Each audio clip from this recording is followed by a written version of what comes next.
Yang kaya misalnya Abdullah ibn Zubair itu punya harta 5 triliun lebih. Abdullah bin Zubair. Kita bayangkan Bu, 5T zaman Nabi.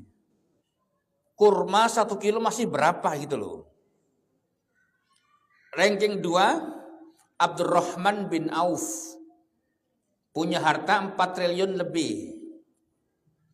Yang ketiga, Utsman bin Affan. Punya harta 3,5 triliun. Menantunya Rasulullah. Nabi kita kurun waktu 1 sampai 10 tahun pernah punya harta 1,2 triliun. Yang ini banyak gak pernah disampaikan. Yang disampaikan bahwa Nabi miskin kan gitu. Nabi sederhana. Tidak. Nabi pernah hidup punya banyak harta 1,2 triliun. Tapi Nabi juga pernah hidup sederhana. Tapi Nabi juga pernah hidup kekurangan. Lengkap. Ada sahabat Nabi yang miskin. Siapa? Sahabat Bilal ibnu Rabah. Kemudian sahabat Abu Hurairah miskin. Ummi Maktum miskin. Tapi sahabat Nabi yang kaya, yang miskin, rakyat biasa, sampai pejabat tertinggi negara. Siapa tertinggi itu? Abu Bakar, khalifah pertama. Umar bin Khattab, khalifah kedua. Utsman bin Affan, khalifah ketiga. Ali bin Abi Thalib, khalifah keempat. Pejabat, tapi masuk surga. Jadi yang miskin masuk surga, yang kaya masuk surga, pejabat masuk surga. Kira-kira ibu yang pilih yang mana? Miskin masuk surga atau kaya masuk neraka? Kaya masuk surga. Amin. Pertanyaannya, kenapa mereka bisa berbeda tapi masuk surga? Contoh, sahabat Bilal miskin, tapi suara trompahnya sudah didengar oleh Rasulullah di surga. Gitu Bu. Sahabat Abu Bakar salah satu di antara sahabat yang nanti mendapatkan pilihan masuk pintu surga dari berbagai pintu. Mudah-mudahan kita bisa insya Allah. Nah pertanyaan why? Oh ya, yang ini belum saya sampaikan. Ingat bahasa Inggris ya. Saya juga ngajar di Amerika Serikat, di Houston dan Kanada, di Fakultas Hukum.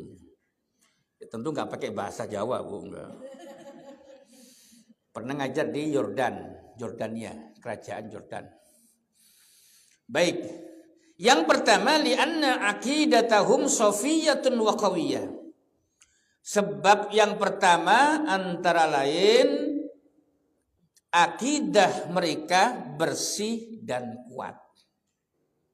Nah, kenapa sahabat Nabi berbeda-beda, berbeda sukunya, berbeda kelas sosialnya, tapi mengkerucut kepada masuk surganya Allah? Yang pertama karena akidahnya bersih dan kuat. Kita sepakat bahwa kemusyrikan itu merupakan dosa yang paling besar. Wa il qala Luqmanu libnihi wa huwa ya'idhuhu ya bunayya la tusyrik billahi inna syirka la zulmun 'adzim. Luqman ayat 13. Bahwa kemusyrikan merupakan kezaliman yang sangat besar. Nah yang kedua, musyrik itu dosa yang tak terampuni kalau nggak bertobat. Misalkan An-Nisa 38 dan 116. Inna Allah la yaghfiru an yushraka bihi wa yaghfiru ma duna dzalika liman yasha. Bahwa Allah tidak akan mengampuni dosa orang yang musyrik. Innallaha la yaghfiru an yushraka bih. Bahwa Allah tidak mengampuni dosa orang-orang yang menyekutukannya. Wa yaghfiru ma duna dzalika liman yasha. Dan Allah mengampuni dosa selain musyrik bagi siapa saja yang dikehendaki. Itu jelas. Tapi begini Bu, orang ibadah riya karena Allah itu kan musyrik juga, musyrik kecil. Maka kata Nabi, ar-riya'u syirkul asghar. Orang riya itu musyrik kecil. Contoh, ketika kita sering dalam sholat kita, Qul inna salati wa nusuki wa mahyaya wa mamati lillahi rabbil alamin. La syarika lahu wa bidzalika umirtu wa ana awwalul muslimin. Al-An'am 162 163. Kita sering berikrar, salatku ya Allah, wa nusuki dan kurbanku ya Allah, hidup dan matiku ya Allah, lillahi rabbil alamin. Nah itu. Nah, contoh kecil begini Bu. Ibu punya anak, anggap saja masih 2, kecil-kecil. Ini yang dulu, yang sekarang masih muda, mudah-mudahan nambah anaknya. Yang masih muda, yang sudah 50 jangan harap lagi. Mau saya kalau isi ceramah dan kuliah di kampus saya begini, istilahnya anak-anak ya apa ya? Saya bisa serius. Nah, ada anak kita umpama SD kelas 4. Pulang, assalamualaikum, waalaikumsalam, Dede. Kata kita, sayang, ujian bisa tadi? Bisa mah. Kata mamanya, perasaan Dede nggak pernah belajar kok bisa sih? Lah kan nyontek mah. Kok bisa nyontek nak? Pengawas ujiannya ngantuk mah. Wah pasti ngantuk, mau tidur, Dede nyontek kayak teman-teman. Nah ini anak yang pertama, anak yang kedua. Anak yang pertama datang, assalamualaikum, waalaikumsalam. Kakak, bisa kak ujiannya? Bisa mah, tapi ada 2 soal kakak nggak jawab. Kenapa? Lupa mah. Memang kakak nggak nyontek kayak adik? Enggak mah. Pengawas kakak nggak ngantuk, tidur mah. Kata kakak nih, mah pengawas ujian boleh ngantuk bahkan tidur. KPK boleh merem, BPK boleh tidur, jaksa boleh ngantuk, hakim bisa tidur, tapi Allah mah la ta'khudhuhu sinatu wala naum. Ini kekuatan akidah. Kita kan sering baca, Allahu la ilaha illa huwal hayyul qayyum, la ta'khudhuhu sinatu wala naum. Betul, ayat ini mengusir jin dan setan. Bukan hanya supaya nggak kena pojokan sono. Apa? Diganggu jin. Bukan hanya itu. Tapi tangan kita agar tanda tangan nggak diganggu setan. Ini merugikan Pertamina. Jangan tanda tangan, Fik. Kan begitu. Ini merugikan. Jangan tanda tangan. Nah ini kekuatan akidah itu. Atau contoh saya lah gitu. Saya insya Allah nggak digoda dengan uang. Karena saya di kampus pernah menjadi pejabat 3 periode. 3 periode Bu. Boleh ya. Saya 3 periode menjadi kaprodi. Nah sekarang diminta menjadi dekan, saya nggak mau. Karena harus ngantor 5 hari seminggu. Saya paling nggak bisa. Ngantor 5 hari saya paling nggak bisa. Karena saya banyak kegiatan ya. Ngantor di Bandung 5 hari. Nggak mau izin, saya pindah aja kalau gitu. Dipindahkan ke tempat yang mana pun saya mau. Yang penting jangan ngantor 5 hari. Kalau ngantor 3 hari saya masih bisa. Padahal orang kan berebut pengen jadi dekan. Oh saya nggak bisa. Karena tadi ada BNPT, ada Densus, ada pesantren. Jadi banyak yang harus saya pikirkan. Akhirnya Bu, contoh begini. Saya kan tidak digoda dengan uang insya Allah. Tapi godaan saya apa? An-nisa. An-nisa. Saya ngajar di Fakultas Syariah dan Hukum. Waktu masih ngajar S1. Istri saya kira-kira cantik mana dengan yang baru 20 tahun.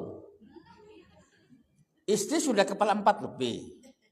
Mahasiswa paling tua juga 22. Ini godaannya. Itu godaan saya. Makanya kalau ngajar saya pakai peci. Satu, nutupi botak. Kedua, biar isin fake kalau endasmu gitu kan. Di wong Surabaya ya. Ada orang Surabaya. Ya podo jenenge. Biar malu sama ini gitu. Saya kalau ngajar kan pakai peci terus. Ya. Pakai peci. Umpam boleh pakai sarung, saya pakai sarung ngajar di kampus. Man enggak boleh aja. Enggak boleh. Tapi kalau di Saudi kami pakai sarung, gamis pakai sepatu, boleh. Waktu saya di Saudi dulu, kuliah pakai sarung boleh malah. Di UIN enggak boleh, padahal dosen. Enggak boleh, kan masing-masing kan punya aturan ya. Itu godaan saya. Apalagi pas saya ngajar di Jordania, di Amerika di Houston. Oh, enggak usah ngomong. Waduh, luar biasa. Tapi fake itu haram. Fake yang sana haram. Amerika haram, Jordan haram. Yang halal yang di Bekasi. Yang namanya Lilis Suryani gitu. Itu nama istri saya. Nah, kenapa? Saya berupaya akidah saya dimanapun saya berada, saya yakin Allah raqibun atidun, maha mengawasi gerak-gerik hidup saya. Jadi saya bukan takut sama istri, bukan takut sama mertua, tapi karena iman itu. Maka seorang suami yang ketika dia berimannya tinggi, tidak akan gampang tergoda oleh wanita manapun. Itu, Bu. Maka mudah-mudahan suami kita sendiri, putra, menantu kita, mudah-mudahan imannya bersih dan kuat. Jadi kalau perdukun sudah sangat jelas ya. Waktu saya ceramah di Cilacap, itu ada tempat tertentu, tempat pesugihan katanya. Di Cilacap, Jawa Tengah. Ternyata saya pengen ke sana, loh ada plat B. Ini orang Bekasi ini. Cuman Senturi itu bukan ya gitu. Insya Allah bukan orang Senturi, Bu. Ada yang 3 hari 3 malam nggak pulang, 7 hari belum pulang. Saya iseng nanya, Pak, kenapa nggak belum pulang? Kan Bapak kan sudah 14 hari belum dapat wangsit, Mas. Nah ini musyrik, musyrik. Nah ini yang pertama, akidah para sahabat bersih dan kuat. Maka tidak ada 4 khalifah ini yang korupsi, Bu. Tidak ada. Panglima Khalid bin Walid, Zaid bin Sabit, sekretaris Nabi, tidak pernah korupsi. Kenapa? Akidahnya bersih dan kuat. Gitu. Imannya bersih dan kuat. Nah yang kedua, kenapa sahabat Nabi miskin kaya, rakyat biasa masuk surga? Li'anna nida Allahi indahum aula min nidai ghairillah. Panggilan Allah nomor 1. Seruan Allah nomor 1. Contoh kecil begini. Qabla an yu'adzinal bilalul adzana lahum wudu'un wa jalisuna fil masjidin nabawi yantadziruna al-adzan. Sahabat Nabi itu rata-rata yang kaya, yang miskin, rakyat sampai pejabat, sebelum azan berkumandang mereka sudah punya wudhu nunggu azan di Masjid Nabawi. Kira-kira kita begini enggak? Nunggu azan. Umpama Allahu Akbar, Allahu Akbar. Itu sahabat Nabi yang miskin, yang kaya sudah punya wudhu nunggu azan. Ini kan lagu di Mekah. Kalau Madinah kan lain. Allahu Akbar, Allahu Akbar. Di Madinah. Di sahabat Nabi sebelum Bilal azan sudah punya wudhu nunggu azan. Nah kalau Masjid Al-Muhajirin, Allahu Akbar, Allahu Akbar.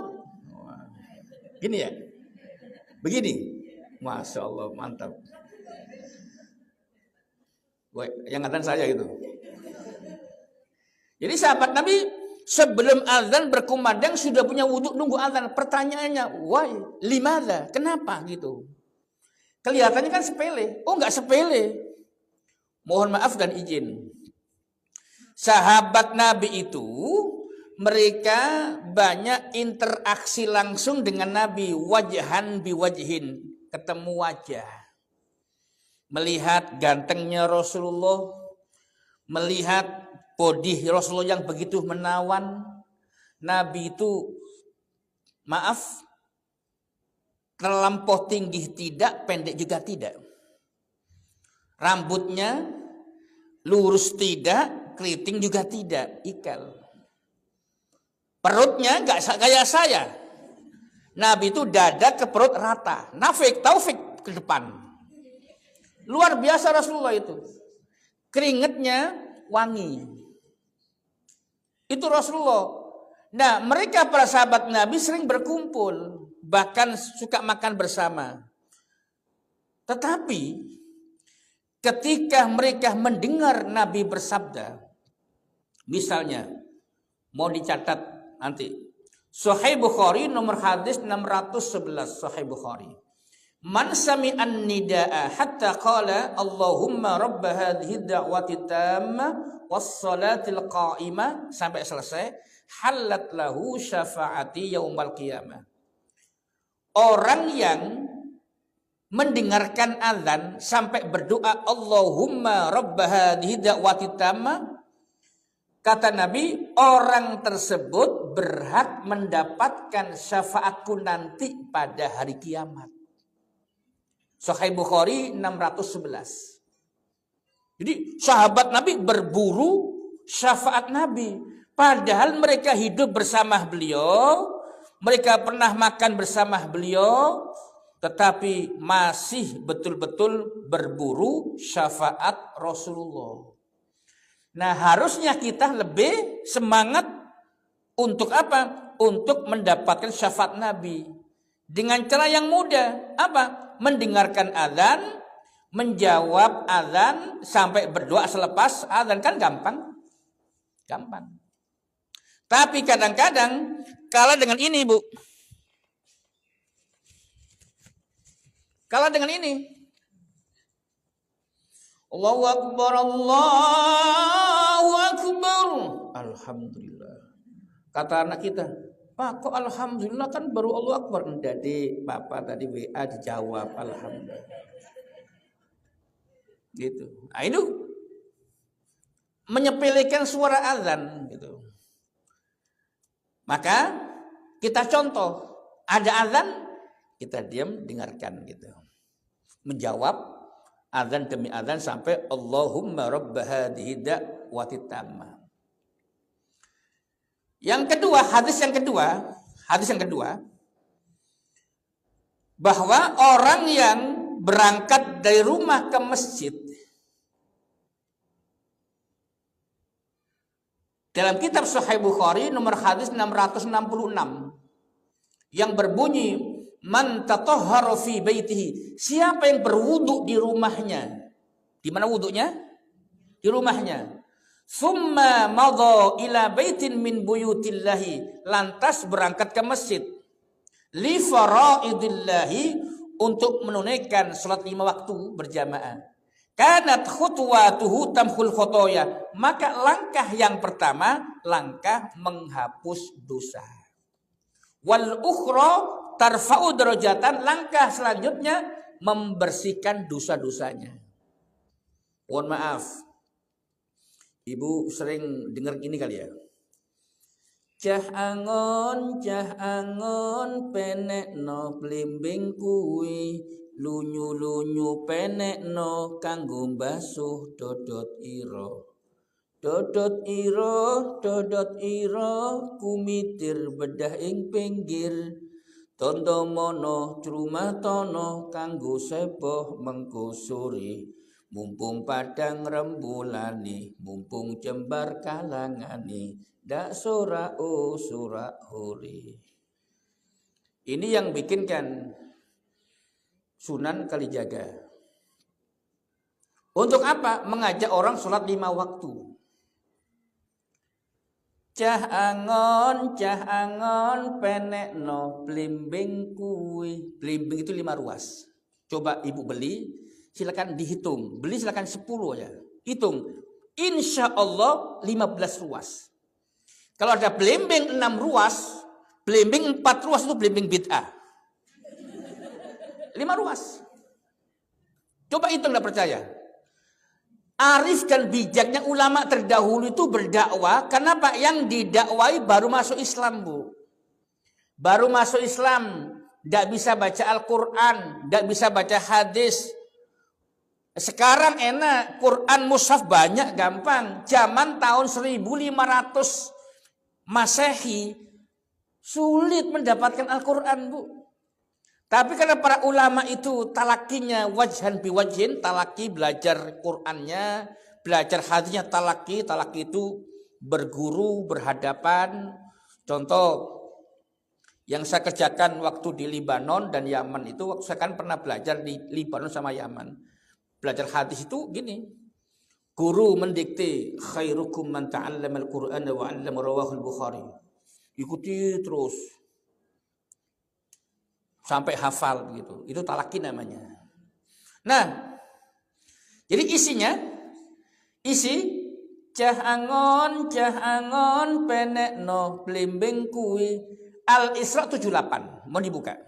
Al-Isra 78 yang berbunyi, Aqimis salata liduluki syamsi ila ghasaqil laili wa qur'anal fajr. Inna qur'anal fajri kana mashhuda. Silakan dibaca artinya. Ayat 78.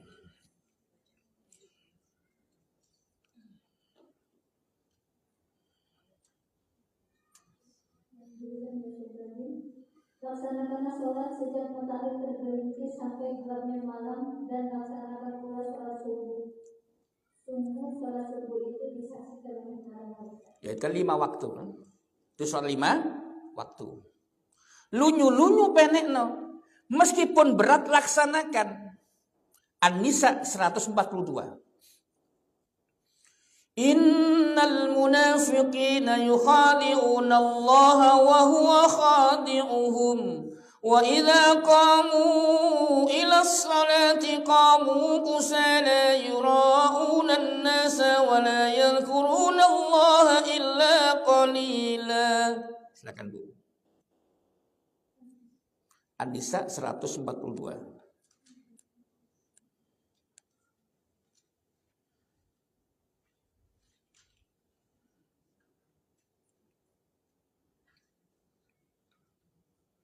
Sesungguhnya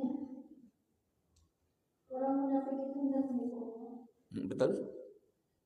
Tetapi Allah yang menipu mereka. Apabila mereka berdiri untuk sholat, mereka lakukan dengan malas. Nah, orang munafik kalau sholat malas. Orang mukmin sejati jangan malas. Allahu Akbar, Allahu Akbar. Bergegas. Semangat gitu, Bu. Semangat. Tapi kan berat kan? Buktinya apa? Buktinya masjid-masjid, misalnya warga muslim di sebuah komplek umpama 500 jiwa. Berapa persen yang masuk masjid berjamaah? Gitu. Sedikit. Tapi saya punya masjid binaan di Cibitung. Nama kompleknya Komplek Wanasari. Itu subuh seperti Jumatan. Subuhnya laksana Jumatan. Komplek Wanasari Cibitung. termasuk di Masjid Al-Ittihad Bukit Permai Cibubur. Jadi kalau pas saya datang sudah azan, saya nggak bakal dapat tempat di dalam. Tapi karena saya pengisi lewat belakang. Gitu. Kemarin pernah waktu ceramah terakhir sebelum Ramadan itu, saya nyampe masjid sudah azan. Akhirnya saya makan bawa santri akhirnya sholatnya apa? Di depan halaman. Karena sudah penuh dalamnya. Itu mengamalkan hadis ini. Hadis bukan hanya dihafal dan dicatat, tapi diamalkan, diimplementasikan. Gitu. Nah, ini imannya para sahabat luar biasa. Dan kita bisa mencontoh mudah. Kita mendapatkan istanah di surga mudah dengan apa? Dengan berangkat ke masjid. Hadis nomor 662 Sahih Bukhari. Sahih Bukhari 662. Ibnu Hibban nomor 2037. Ini mendapatkan tempat di surga, istanah di surga dengan cara yang sangat mudah. Mau ibadah haji, pengen cepat berangkat 350 juta. Yang biasa 20 tahun lagi. Misalnya. Nah ini ada pahala yang tidak perlu capek-capek mengeluarkan banyak uang, cukup berangkat ke masjid. Apa kata Nabi? Man ghada ilal masjidi aw raha banallahu lahu nuzulan fil jannati kullama ghada aw raha. Siapa orang yang pagi-pagi subuh, auraha petang-petang, maghrib isya ke masjid, maka Allah membangunkan sebuah tempat istana untuknya di surga. Maka sahabat Nabi itu, Utsman itu kan sahabat Nabi yang kaya. Kalau ke masjid, bahasa kita hari ini bawa jaguar, bukan bawa Ayla, bawa ontah yang besar, langkahnya tegap. Itu Utsman. Tapi meskipun kaya, rumahnya besar, hartanya banyak, tetap mengejar ini, Bu. Mengejar ini. Sahabat Utsman pernah sholat bersama sahabat Umar. Begini. Ini sahabat Utsman tidak telat. Sahabat Umar waktu sholat zuhur telat. 2 rakaat. Pas sholat begini, sahabat Umar pas di sampingnya, air matanya menetes. Terus dadanya segukan. Kan ada kan orang kayak orang lari jauh, kemudian deg-degan begitu, terdengar gitu. Jadi sahabat Umar menangis. Karena telat 2 rakaat. Taufik telat 4 rakaat nyengir aja. Ini taufik saya maksudnya. Utsman melihat ini akhirnya bertanya di saat Assalamualaikum warahmatullah, Assalamualaikum warahmatullah. Utsman melihat Umar semakin dadanya bergetar.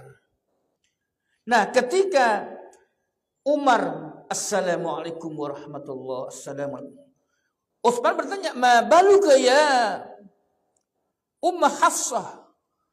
Ya Aba Hafsah, ya Aba Hafsah, ma baluka?" Wahai bapaknya Hafsah, ada apa dengan Anda? Tidak bisa menjawab. Datang Rasulullah, ma baluka ya Umar? Ada apa dengan kau wahai Umar? Apa kata Umar? Ta'akhartu ya Rasulullah rak'atain min hadis shalah. Setelah 2 rakaat salat ini, zuhur ini. Li musyahadati bustani, karena menyaksikan kebun-kebunku. Ya Rasul, ishad, saksikan. Tasaddaqtu anka ya Rasulullah, aku wakafkan kebunku yang menyebabkan saya telat 2 rakaat ini. Nah itu imannya Umar seperti itu. Telat 2 rakaat yang menyebabkan telat diwakafkan. Supaya nggak telat lagi gitu maksudnya, Bu. Itu kalau Taufik telat 2 rakaat gara-gara nyuci mobil, santai aja dia mah. Ini Taufik. Nah, Taufik bukan Umar. Gitu loh Bu. Saking luar biasanya patut kita contoh gitu. Keteladanan yang seperti ini. Nah, ini contoh. Jadi yang kedua, sahabat Nabi seruan Allah nomor 1. Contoh kedua, tadi kan sholat. Sekarang yang hablum minan nas. Ketika mereka mendengarkan surah Al-Ma'un. Ara'aital ladzi yukadzibu bid-din fadzalikal ladzi yad'ul yatim wa la yahuddu 'ala ta'amil miskin. Itu sahabat Nabi betul-betul sangat perhatian kepada fakir miskin yatim piatu. Sampai-sampai mau dicatat dalam kitab Sahih Bukhari nomor hadis 5304. 5304 Sahih Bukhari. Nabi bersabda, "Ana wa kafil yatimi fil jannati." Saya bersama orang yang menyantuni anak yatim bersamaku di surga. Ibu, kalau kita haji kita mabrur, balasannya hanya surga, titik. Tapi orang yang menyantuni, memberi makan, sarapan pagi, makan siang, makan malam, sekolahnya ditanggung, pakaiannya dicukupi. Maka orang yang seperti ini nanti bersamaku di surga. Tafsir hadisnya, ay qariban min jannati Rasulullah, bahwa surganya tidak jauh dengan surganya Rasulullah. Jadi kayak bertetangga gitu loh. Hata ini telunjuk, ini jadi tengah, dekat. Begitu dekat. Nah, ada sahabat Nabi, Bu. Miskin tidak, tapi kaya pun juga tidak. Dia tidak miskin, tapi tidak kaya. Mendengar hadis ini, tiap hari ngasih makan anak yatim 80 anak. Tidak kaya. Tapi suami istri semangat. Yang suami setelah mendengar ini bergegas menyampaikan informasi ke istrinya. Wah istriku, bahasa kita, maukah engkau nanti di surga berdampingan dengan Rasulullah? Istrinya pun menyambut, semangat. Akhirnya suami istri ini bersemangat. Istri memasak tiap hari, mendidik tiap hari, suami yang ngasih nafkah. Berangkat pagi pulang untuk mencari penghidupan buat anak sendiri 4, anak yatim 80. Tiap hari sampai wafat. Ini saking semangatnya. Dia nggak nunggu kaya dia. Nah ini mengamalkan sunnah Nabi yang betul-betul disemangati gitu. Maka mudah-mudahan kalau ibu nggak bisa 100% ya minimal 50% mencontoh beliau. Para sahabat. Insya Allah. Nah, Utsman bin Affan ketika kaya, Utsman khalifah ketiga ini, ketika beliau kaya, tidak ada kerabatnya yang miskin. Tidak ada tetangganya yang kekurangan, gitu. Kenapa? Disantuni Utsman bin Affan. Kenapa? Orang kaya. Jadi ketika beliau kaya, satu, tidak punya kerabat yang kekurangan. Tidak ada tetangga yang kekurangan hidupnya. Kenapa? Hadirnya orang kaya yaitu peduli sosial yang sangat tinggi. Nah ini hablum minallahnya bagus, minannasnya oke. Yang terakhir, kenapa sahabat Nabi miskin kaya, rakyat biasa masuk surga? Sebetulnya banyak, cuman hari ini 3 saja. Jadi kapan-kapan ngundang lagi. Yang ketiga, li'anna mu'asyaratahumul Qur'an mu'asyaratun hasanah. Karena para sahabat Nabi mampu berinteraksi serasi dengan Al-Quran. Mampu berinteraksi serasi dengan Al-Quran. Mau dibuka Al-Quran surah Al-Furqan, surah ke-25, ayat 30.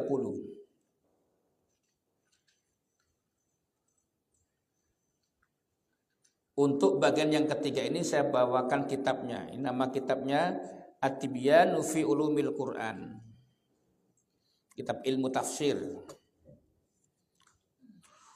Wa qala ar-rasulu ya rabbi inna qaumi ittakhadhu hadzal qur'ana mahjura. Silakan dibaca artinya. Rasul berkata, ya Tuhanku, sesungguhnya kaumku telah menjadikan Al-Quran ini diabaikan. Ya, jadi Nabi mengadukan perihal kaumnya yang mengabaikan Al-Quran. Siapakah orang Islam yang mengabaikan Al-Quran itu? Yang pertama, muslimun walam yaqra'il Qur'ana. Muslimun walam yaqra'il Qur'ana. Orang Islam yang tidak pernah membaca Al-Quran. Ini pengabeh Al-Quran yang pertama. Orang Islam yang tidak membaca Al-Quran. Padahal minimal kita baca Al-Quran berapa kali? 17 kali. Meskipun hanya surah Al-Fatihah. Al-Fatihah subuh 2 kali. Zuhur asar masing-masing 4 kali. Maghrib 3 kali. Isya 4 kali. Berarti yang pertama ini orang Islam yang tidak pernah sholat. Yang kedua, muslimun qara'al Qur'ana wa lam yatadabbar ma'anihi. Orang Islam yang sudah membaca tetapi tidak tadabbur Al-Qur'an. Tidak mau mengkaji isi kandungan Al-Qur'an. Nah, yang ini ibu-ibu sudah gugur. Kenapa? Saat ini ibu sudah mengkaji Al-Qur'an. Jadi setiap kita hadir ke Majelis Taklim kajian itu berarti kita sudah tadabbur Al-Quran. Mohon dibuka surah Muhammad ayat 24. Surah Muhammad ayat 24. Afala yatadabbaruna al-Qur'ana am ala qulubin aqfaluha. أفلا يتدبرون القرآن أم على قلوب أقفالها. Silakan dibaca artinya. Ya betul. Maka tidakkah mereka memperhatikan Al-Quran atau hati mereka sudah terkunci? Contoh begini. Ini yang sering saya sampaikan, tapi ini memang agak tinggi. Kajian yang agak tinggi. Kemarin di Telkom kuliah zuhur ada penghafal Quran di Madura, tepatnya di kota Bangkalan. Dia punya rumah Quran, hafal Quran 30 juz, 5 orang, tapi nyabu dan mengedarkannya. Ibu nanti buka di Detikcom, klik aja Ustadz AM nyabu dan mengedarkan sabu-sabu. Tapi jangan sekarang, nanti aja pulangnya.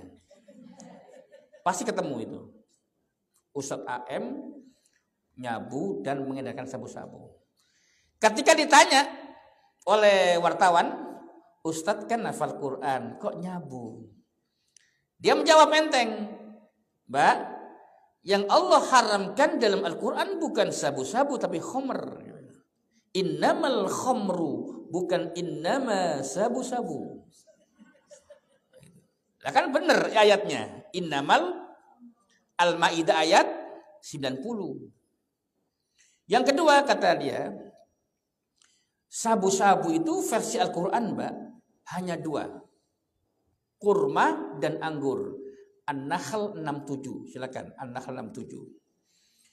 Wa min samaratin nakhili wal a'nabi tattakhiduna minhu sakaran wa rizqan hasana. Wa min samaratin nakhili wal a'nabi tattakhiduna minhu sakaran wa rizqan hasana. Dan dari buah kurma dan anggur kalian menjadikan minuman yang memabukkan dan rezeki yang baik. Nah, saya kan ngajar di UNJ, ngajar para dosen saya. Saya ngajar di pengajian para dosen di Pasar Sarjana. Ada profesor wanita nanya, Pak Ustadz, apa maksudnya bahwa dari kurma dan anggur kalian menjadikan minuman yang memabukkan dan rezeki yang baik? Ya kan Bu? Coba dibaca dah, biar Ibu yakin dengan bacaannya. Dan dari buah kurma dan anggur, kamu buat minuman yang memabukkan dan rezeki yang baik. Ada nggak alpukat situ? Duren? Nanas? Mangga? Nggak ada. Pepaya? Nah, 5 buah-buahan yang saya baca tadi, al-babaya, pepaya, wal durian, duren, wal afukat, apukat, wal ananas, ananas, wal manja, mangga. Al manja, wal durian, wal afukat, wal babaya, apa lagi? Wal ananas. Ini 5 contoh buah-buahan yang Nabi belum pernah melihat, apalagi makan. Karena zaman itu belum ada di Arab Saudi itu 5 buah-buahan ini. Nggak ada. Kalau bitih itu semangka ada, melon ada, terus tufah, apel ada, bukan di Malang, juga ada. Itu loh Bu. Nah pertanyaannya sekarang, bagaimana kalau khomer nggak terbuat dari 2 ini? Oh halal, wah. Kan nggak ada Al-Qur'annya, kata dia. Gitu loh Bu. Versi hadis Sahih Bukhari mau dicatat 4619 Sahih Bukhari, 4619 Sahih Bukhari. Di Bulughul Maram juga ada. Bahwa khamar terbuat dari 5. Nazala tahrimul khamri wa hiya min khamsatin. Khamar versi hadis 5. Pertama minal inabi, anggur. Watamri, kurma. Wal asali, madu.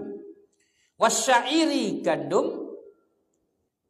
Wal hintati, gandum. Wasyairi, biji gandum. Jadi alpukat, kurma, madu, gandum, biji gandum. Satu. Anggur, kurma, madu, gandum, biji gandum. Oh iya. Oh berarti Ibu serius ini. Gitu ya. Nah terus bagaimana Pak Taufik? Kayak ganja di sana nggak ada. Yang modern, sabu-sabu, putau, ekstasi, tidak terbuat dari kurma, anggur, gandum, biji gandum. Ini namanya pakai dalil yang keempat, kias. Apa Bu? Kias. Kias. Jadi dalil itu Al-Quran, hadis, ijma, kias. Contoh, saya punya buku yang terbaru, namanya judulnya Hukum Manajemen Wakaf Produktif. Itu buku saya. Ibu kalau pengen beli buku yang baru, buku saya yang tebal, tafsir, itu judulnya Tafsir Ayat Ahkam, 2 jilid besar. Jangan beli di Gramedia, kemahalan, di Shopee. Karena yang saya tunjukkan yang lebih murah. Ibu nggak perlu pergi ke Gramedia, tapi beli aja di Shopee murah, beli murah, 2 jilid besar. Nanti saya WA aja gambarnya ya. Namanya kitab tafsir terbitan aslinya terbitan Mekah. Baik, ini namanya perlu pengkajian Bu, saya nggak bahas panjang lebar. Ini contoh saja bahwa Al-Quran tidak cukup dengan bahasa Arab saja. Betul, bahasa Arab pintu gerbang yang pertama untuk memahami, tapi nggak cukup dengan bahasa Arab. Serius, saya diploma saya bahasa Arab, diploma kedua tafsir, S1 syariah, S2 tafsir hadis dan syariah, doktor 2 kali juga tafsir hadis sama syariah. Yang double saya MA-nya 2, doktor 2. D2, diploma juga 2. Bukan karena pinter, pengen pinter. Nah sekarang ada, nggak pernah pesantren lama, jadi ustadz, ada juga sekarang kan. Tapi sering, wakana tafsirhu ngawuro. Tafsirnya ngawur. Makanya di masjid saya, maaf Al-Zikr of Galaxy, yang ngajar fikih, S1 sampai doktor harus fikih. Yang ngajar sejarah Islam, LC sampai doktor harus sejarah Islam. Yang ngajar hadis, S1 sampai doktor harus hadis. Gitu, di Masjid Syariah Al-Dzikrul Galaksi. Saya lebih menekankan ilmu ketimbang enaknya ceramah. Saya lebih mengutamakan ilmu ketimbang retorika. Saya juga bisa retorika. Hari Sabtu ke pasar Keranji. Tukang benang makan bubur. Cari mantu yang pandai ngaji, biar tenang di alam kubur.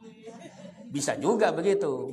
Tapi ilmu lebih dinomorsatukan. Gitu loh, Bu. Contoh kedua. Mohon dibuka Al-Baqarah 222. Ini pembuktian bahwa Al-Quran harus dikaji. 222. وَيَسْأَلُونَكَ عَنِ الْمَحِيضِ قُلْ هُوَ أَذًى فَاعْتَزِلُوا النِّسَاءَ فِي الْمَحِيضِ. Silakan dibaca. Dan mereka menanyakan kepadamu Muhammad tentang haid. Katakanlah, itu ada sesuatu yang kotor, karena itu jauhilah. Istri pada waktu, maka jauhilah istri yang pada waktu itu haid. Oh, cukup. Saya nanya dulu, apakah Anda, itu kan An-Nisa, kok dijadikan istri? Punya ibu? Apa? Maaf. Enggak, yang lain. Ada enggak yang jawilah wanita gitu? Yang lain? Ada? Istri? Karena di cetakan lain ada yang jawilah wanita. Ada? Istri semua? Pak Taufik sama? Oh, beda. Istri harus wanita. Tapi seorang wanita belum tentu seorang istri. Betul.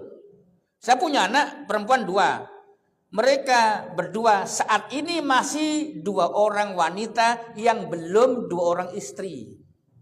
Tapi istri saya, Lilis Suryani, wajib seorang wanita. Tidak mungkin istri saya Joko. Tidak mungkin. Tidak mungkin. Gitu loh, Bu. Maaf. Paham ya, Bu ya? Nah, pertanyaannya, kenapa An-Nisa diartikan istri gitu loh? Karena itu terjemahan namanya tarjamatan tafsiriyah, terjemah yang sudah mengandung tafsir. Dari mana? Dari ilmu asbabun nuzul ayat. Nah, lanjut, ayo.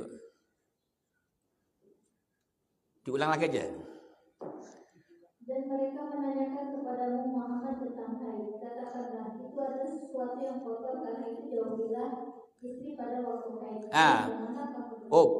Menjauhinya seperti apa? Istri haid, jauhi istrimu. Gak boleh tidur bareng?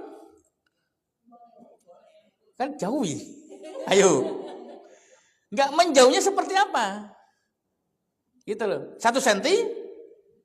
Setengah meter. Nah, di situ, Bu, ada 3 tafsir besar. Ada berapa? Nah, itu di buku saya itu ada. Tafsir yang pertama dari Ibnu Abbas radhiyallahu anhu. Jadi yang menafsirkan sahabat Nabi. Jadi kalau istri sedang haid, yang wajib dijauhi seluruh anggota tubuh, tidak boleh disentuh sang suami dengan telapak tangannya. Dari rambut sampai kaki. Jadi nggak boleh begini. Tapi kalau istri pakai sarung tangan, digandeng boleh. Ini yang pertama. Yang kedua, istri haid yang wajib dijauhi adalah baina surah ila rubbah, antara pusar sampai lutut. Itu tidak boleh didekati, disentuh. Yang disentuh, yang diboleh-bolehkan pusar ke atas dan lutut ke bawah. Selamat ikut yang mana selama ini? Oh iya. Yang ketiga, ini untuk yang masih muda. Yang wajib dijauhi hanya maudhi'ul adza wa huwal farju faqat.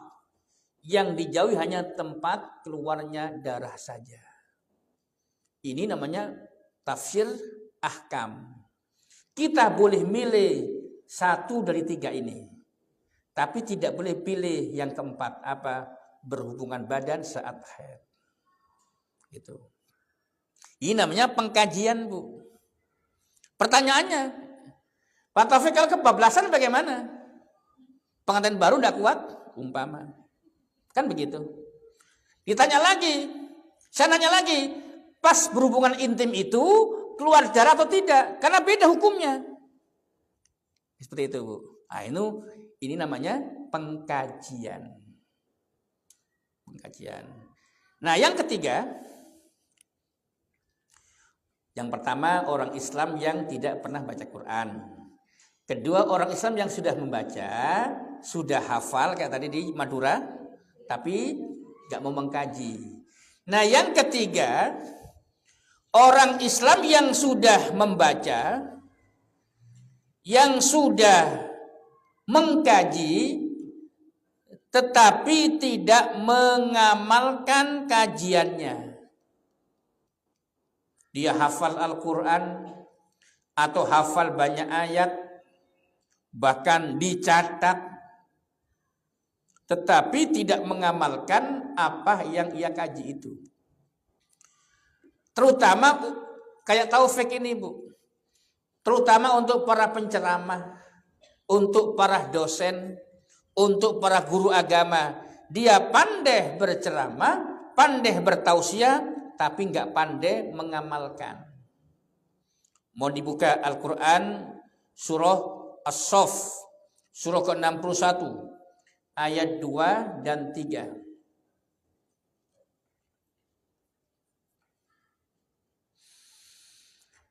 Ya ayyuhalladzina amanu lima taquluna ma la taf'alun. Kabura maqtan 'indallahi an taqulu ma la taf'alun. Silakan dibaca. Ya, 2 dan 3. Wahai orang yang beriman, mengapa kamu mengatakan sesuatu yang tidak kamu kerjakan? Itu sangatlah dibenci di sisi Allah jika kamu mengatakan apa-apa yang tidak kamu kerjakan. Dalam kitab tafsir Ibnu Katsir menyitir hadis Nabi, masalul alimil ladzi yu'allimun nasa al-khaira wa yunsi nafsahu kamitsli sirat. Orang yang ahli, orang yang tahu dan mengajarkan orang yang tidak tahu, seorang guru, seorang ustadz mengajarkan kebaikan kepada murid-muridnya, tapi melupakan dirinya. Seperti apa? Seperti bola lampu. Seperti apa namanya? Kalau kita bakar ikan apa namanya? Ada bukan asapnya. Kayak lilin tuh loh. Lilin ada apa itu? Nyalanya itu ya. Yudhi'u linnas. Dia memberikan penerangan kepada manusia. Yang gelap jadi terang. Orang yang tidak tahu hukum wudhu jadi tahu. Orang yang belum tahu bagaimana supaya seorang suami itu jadi suami yang baik, karena sering ngaji jadi suami yang baik. Bagaimana cara menjadi anak yang berbakti, karena sering ngaji jadi anak yang berbakti. Tapi yang bersangkutan gak mengamalkan. Misalkan umpama saya tahu, jamaah jangan bohong sama istri. Saya suka bohong istri. Misal, jamaah jangan bermaksiat mata. Taufik di YouTube, wanita cantik Korea Selatan. Ini. Jadi Taufik sering menyampaikan kebenaran, kebaikan, tapi melupakan dirinya. Itu wa yuhriku nafsahu. Orang yang seperti ini membakar dirinya. Orang lain tercerahkan, orang lain pinter dan menjadi ahli dan mengamalkannya. Saya yang menyampaikan ini justru terbakar. Kenapa? Saya pandai menyampaikan, tidak pandai mengamalkan. Gitu, Bu. Nah, baiknya bagaimana Pak Taufik? Baiknya ya harus belajar membaca Al-Quran dulu. Kedua, belajar mengkaji isi kandungan Al-Quran. Nah, dua hal ini, belajar membaca dan belajar mengkaji itu, kita akan mendapatkan predikat orang yang terbaik versi Rasulullah. Sahih Bukhari 5027. Sahih Bukhari 2057. 5027. Sahih Bukhari. Yang berbunyi khairukum man ta'allamal Qur'ana wa 'allamahu. Sebaik-baik di antara kalian adalah orang yang mau belajar dan mengajarkan Al-Qur'an. Ini penutup. Contoh, orang yang belum bisa baca Quran, belajar Iqra dulu. Atau ikut tilawati, atau ikut al-barqi, kan macam-macam metodenya ya. Ada yang namanya Iqra, ada yang tilawati, ada yang qiraati, ada al-barqi, macam-macam. Kenapa, Bu? Ya harus bisa baca. Lulus Iqra 6 kadang-kadang masih belum lancar. Panjang pendek membaca Quran salah itu merubah arti. Mohon ikuti saya. Baridun, dingin. Baridun, kantor pos. Panjang pendek merubah arti. Baridun, dingin. Baridun, kantor pos. Ikut lagi. Qadimun, yang akan datang. Qadimun, yang lalu. Beda. Makanya kalau Al-Quran, kalamun qadimun la yumallu sama'uhu. Firman Allah Al-Quran yang qadim. Bukan yang qadim, yang akan datang. Enggak. Jadi panjang pendek merubah arti. Berbeda dengan bahasa Indonesia, bahasa Jawa, bahasa Sunda. Joko, Joko. Gak berubah. Wati, Wati, Wati. Gak berubah. Ada Bu Wati? Gak berubah. Edi, Edi, Edi. Gak kayak kita Pak, Bu. Assalamualaikum. Assalamualaikum. Orang Arab gak begitu, pasti begini. Assalamualaikum, Assalamualaikum, begitu. Ikuti saya. Assalamualaikum. Lanya pasti panjang orang Arab. Dan kita, Waalaikum. Assalamualaikum. Orang Arab gak begitu. Gak percaya ngajak saya ke Mekah. 4 hari aja. 4 hari di Mekah, 4 hari di Jeddah, 4 hari di Riyadh, 4 ke Madinah. Saya ajak ibu-ibu jalan-jalan ke kampung-kampung. Assalamualaikum. Pasti begitu. Jawabnya, Waalaikumsalam. Waalaikumsalam warahmatullahi wabarakatuh. Begitu kan? Assalamualaikum. Assalam.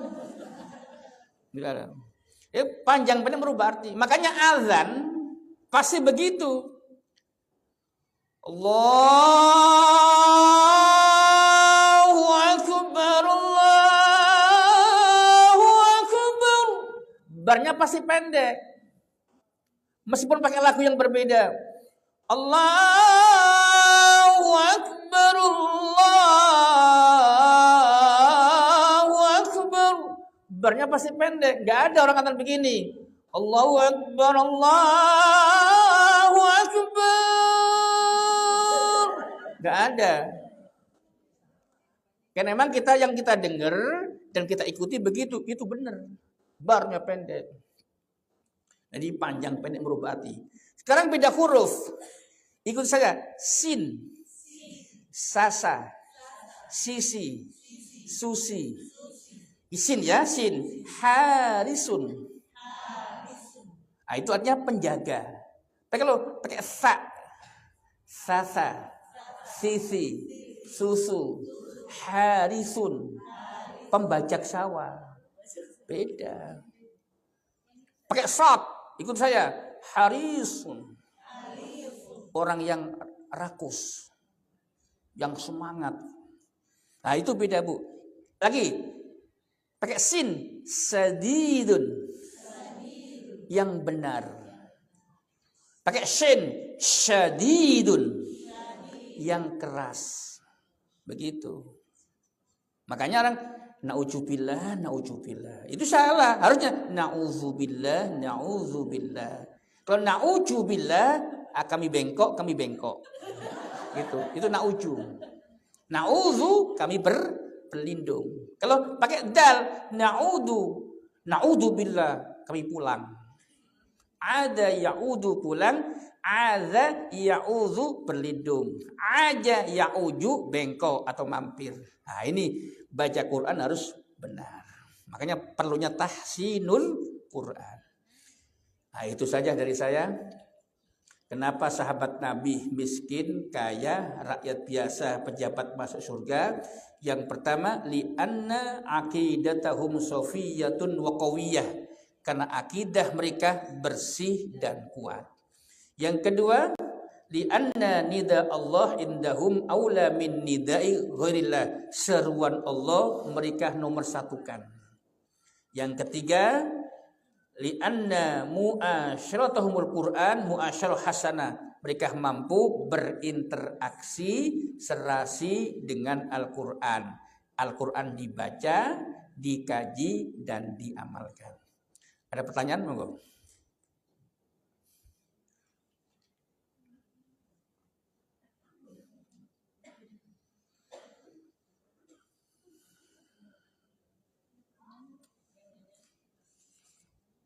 Enough.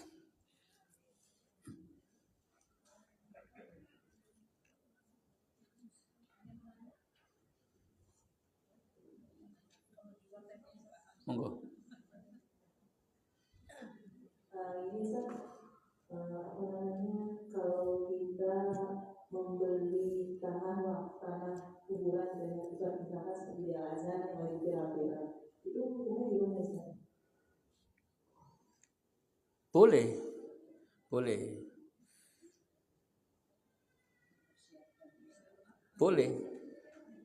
Iya. Kalau haram, kalau yang kita beli itu sudah dibeli orang lain.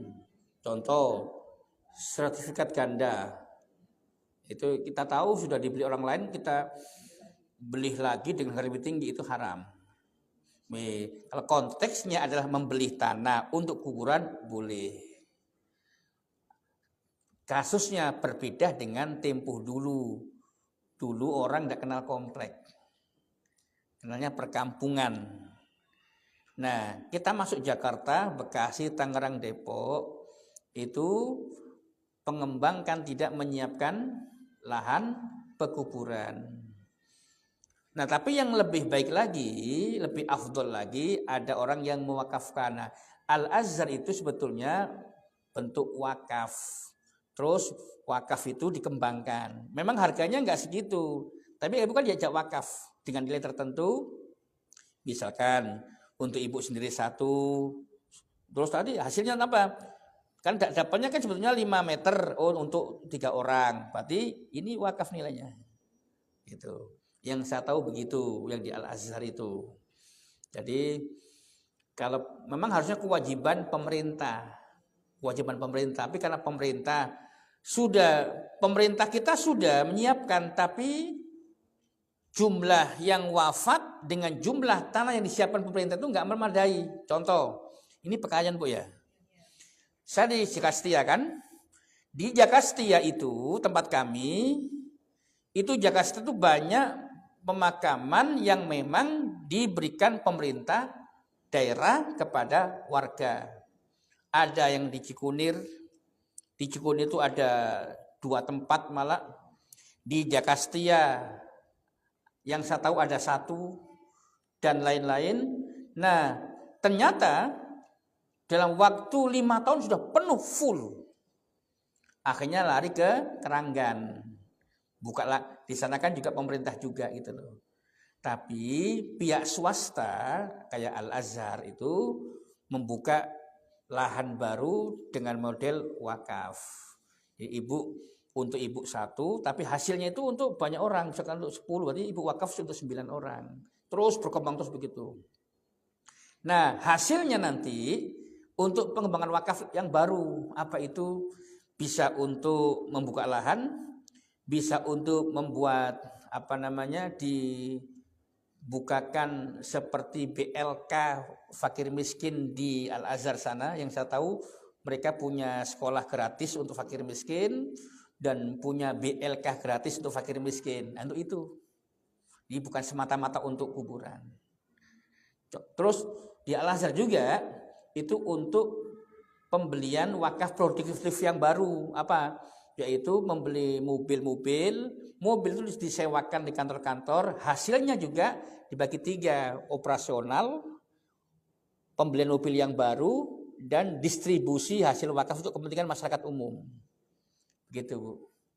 Maka anak saya, santri saya kan banyak di Al Azhar pusat di Mesir. Di Mesir itu tidak ada kuliah bayar. Anak saya dan operasi mata di Mesir, 2 mata itu hanya 6 juta. Anak saya yang namanya Nurfian Muyassara. Namanya Nurfian Muyassara itu di Mesir hanya 6 juta selesai dan obat-obatnya. Anak saya yang bungsu habis 24 juta. Padahal kualitasnya sama. Duluan anak saya itu kan kacamata yang tebal. Pulang dari Mesir udah enggak tanpa kacamata. Loh, kamu bisa baca nak? Bisa.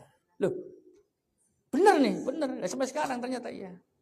Nah, anak saya yang namanya Anjani Rabbul Izzah itu harus mengeluarkan uang 24 juta 2 mata.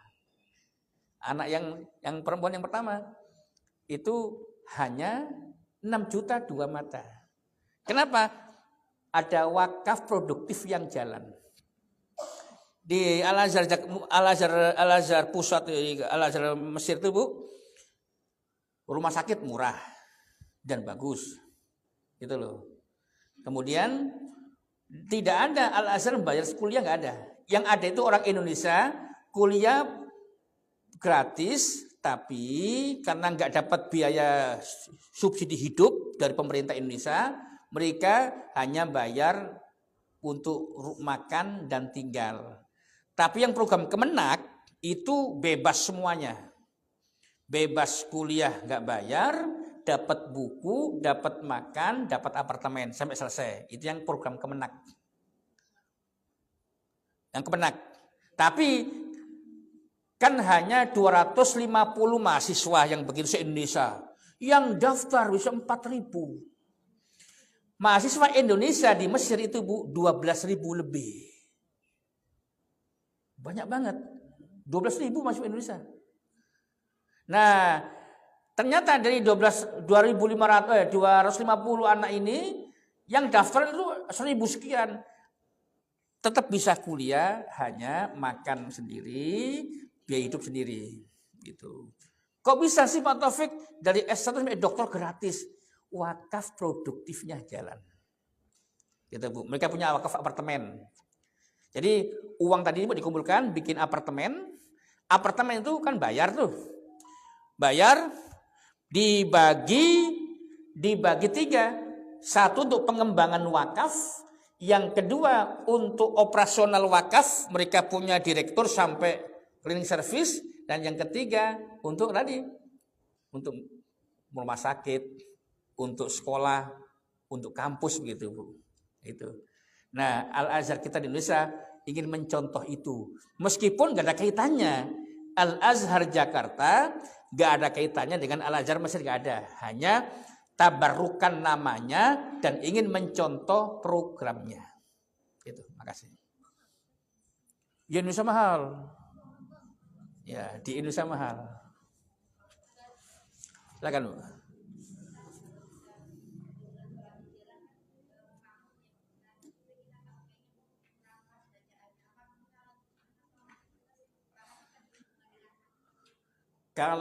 Jadi jangan pakai hati, Bu. Pakai ilmu. Oh. Ya. Ya. Kalau ibu yang sudah paham tajwid, kemudian paham makhraj, terus ini ustadz ini salah ini.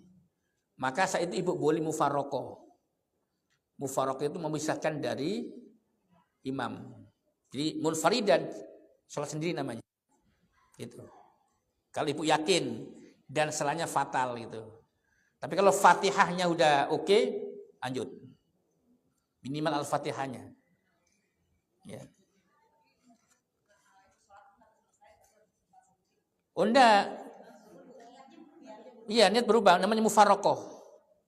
Jadi Allahu Akbar. Imamnya begini. Alhamdulillahi Rabbil Alamin. Ar-Rahmanir Rahim. Aduh, batin kita salah ini. Kok dua kesalahan? Maliki Yaumiddin. Salah lagi. Oh, tiga. Udahlah. Mufaraqah niat. Mufaraqah itu niat memisahkan diri dari jadi imam. Tapi etikanya ikuti gerakannya.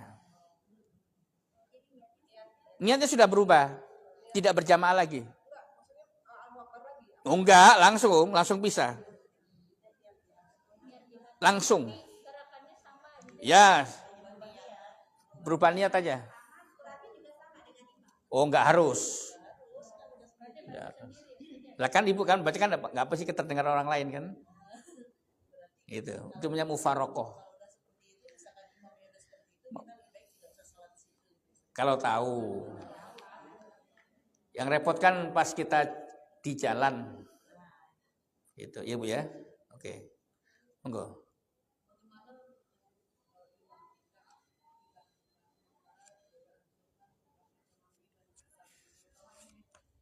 Oh iya, betul.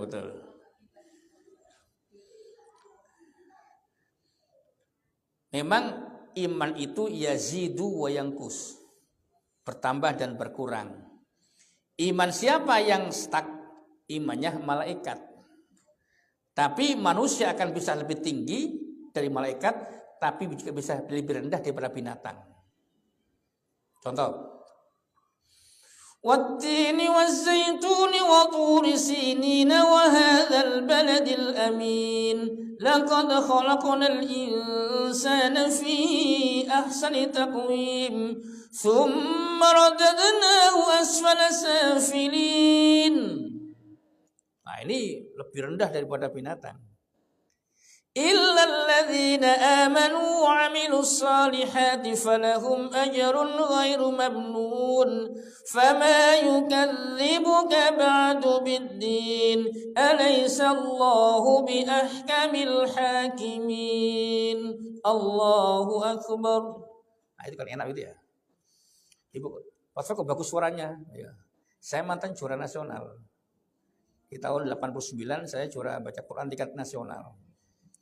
Ini bukan sombong, tahatus bin nikmah. Tadi ibu, kok bagus suaranya? Jadi waktu tahun 89 sampai 91, suara saya itu di TVRI. Apa? Tiap maghrib. Allahu Akbar, Allahu Akbar. Itu suara saya di TVRI dan RRI. Allahu Akbar, Allahu Akbar. Ya, dulu kan belum ada YouTube. Bisanya itu saya. Tapi di syutingnya itu di Madrasah Aliyah Negeri Pasuruan, Jawa Timur. Syutingnya terus suara diambil, terus orangnya karena nggak cocok dengan orangnya,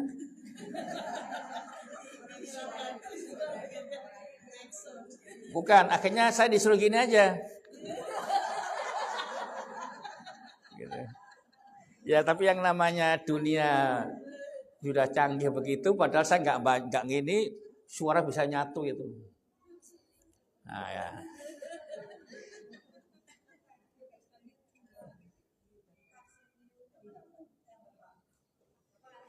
Oh enggak, saya buka taksin hanya di Masjid Raya Muhammad Ramadan. Tapi sejak saya tugas kemarin di Spanyol, saya kan baru tugas di Spanyol, Turki, Qatar dan Maroko. Sejak itu saya berhenti karena waktu. Jadi saya sering tugas dalam setahun itu, saya 3 kali tugas ke luar negeri. Sudah hampir 27 negara. 27 negara. Tugasnya membawa napi teroris, mengambil napi teroris, terus kemudian memulangkan teroris asal orang luar dibawa ke negaranya. Kalau kemarin penelitian tentang kampus-kampus Islam di Maroko, Qatar, Turki, dan Spanyol baru pulang. Gitu. Jadi saya dalam setahun itu 3 kali. Tapi periode Pak Prabowo ini kayaknya berkurang karena efisiensi.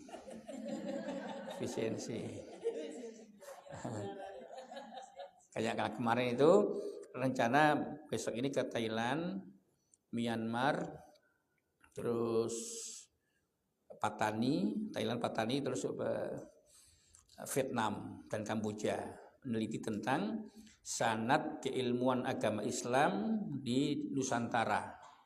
Jadi Nusantara itu meliputi Indonesia, Malaysia, Brunei, Singapura, Thailand, Vietnam, Kamboja. Itu. Saya peneliti, Bu. Gitu. Ada. Memang ada, saya mantan. Cuman saya nggak sampai berbuat karena saya tidak sampai berbaiat.